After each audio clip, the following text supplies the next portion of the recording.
Yesterday courier private limited domestic international cargo உங்கள் இல்லம் தேடி வந்து கொரியர் புக்கிங் டெலிவரி செய்து தரப்படும். இன்றைய வானிலை மற்றும் அடுத்த சில தினங்களுக்கான தமிழகம், புதுவை மற்றும் காரைக்கால் பகுதிகளுக்கான வானிலை முன்னறிவிப்பு மற்றும் எச்சரிக்கை. கடந்த 24 மணி நேரத்திற்கான வானிலை தொகுப்புல மழை அளவுன்னு பாத்தீங்கன்னா, கடந்த 24 மணி நேரத்திலே தமிழகத்தில் அநேக இடங்களில் மழை பெய்துள்ளது. வடகிழக்கு பருவமழை தமிழகத்தில் தீவிரமாக உள்ளது.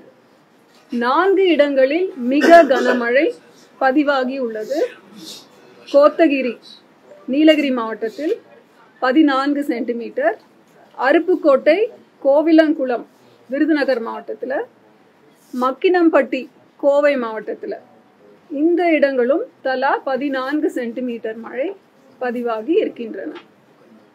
தமிழகத்தில் 17 இடங்களில் கனமழை பதிவாகி உள்ளது. இந்த வரைபடத்தில் இப்போது வளிமண்டலத்தில் இருக்கின்ற சுழற்சியை குறித்தும் செயற்கைக்கோள் மூலம் நமக்கு கிடைக்கும் மேக கூட்டங்களின் அமைப்பையும் நீங்க இப்ப பாக்குறீங்க. அதன்படி பார்த்தால் தெற்கு கேரளா மற்றும் அதனை ஒட்டிய குமரிக்கடல் பகுதிகளில் ஒரு வளிமண்டல கீழடுக்கு சுழற்சி நிலவுகிறது. அரபிக்கடல்ல நேற்று 18ஆம் தேதி அக்டோபர் தென்கிழக்கு அரபிக்கடல் மற்றும் லட்சத்தீவு பகுதிகளில் கேரள, கர்நாடக கடலோர பகுதிகளுக்கு அப்பால் நிலவிய ஆழ்ந்த காற்றழுத்த தாழ்வு பகுதி, அதாவது well marked low pressure area, இது மேற்கு வடமேற்கு திசையில் நகர்ந்து அடுத்த 24 மணி நேரத்தில் காற்றழுத்த தாழ்வு மண்டலமாக வலுப்பெறக்கூடும். காற்றழுத்த தாழ்வு மண்டலம்ன்றது டிப்ரெஷன்.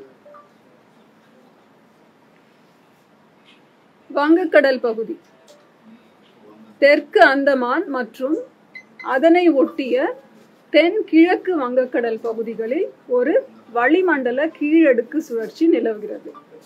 இதன் காரணமாக தென்கிழக்கு வங்கக்கடல் பகுதிகளில் வருகின்ற 21ஆம் தேதி வாக்கில் ஒரு காற்றழுத்த தாழ்வு பகுதி உருவாக கூடும். இது மேற்கு வடமேற்கு திசையில் நகர்ந்து தென்கிழக்கு வங்கக்கடல் பகுதிகளில் காற்றழுத்த தாழ்வு மண்டலமாக அதற்கு அடுத்த 48 மணி நேரத்தில் வலுப்பெற வாய்ப்பு உள்ளது. Yesterday courier private limited domestic international cargo உங்கள் இல்லம் தேடி வந்து கொரியர் புக்கிங் டெலிவரி செய்து தரப்படும். என்றும் உங்களுடன் மை இந்தியா. முக்கிய செய்திகளை உடனுக்குடன் தெரிந்து கொள்ள சப்ஸ்கிரைப் பண்ணுங்க, பெல் பட்டனை பிரஸ் பண்ணுங்க. என்றும் உங்களுடன் மை இந்தியா.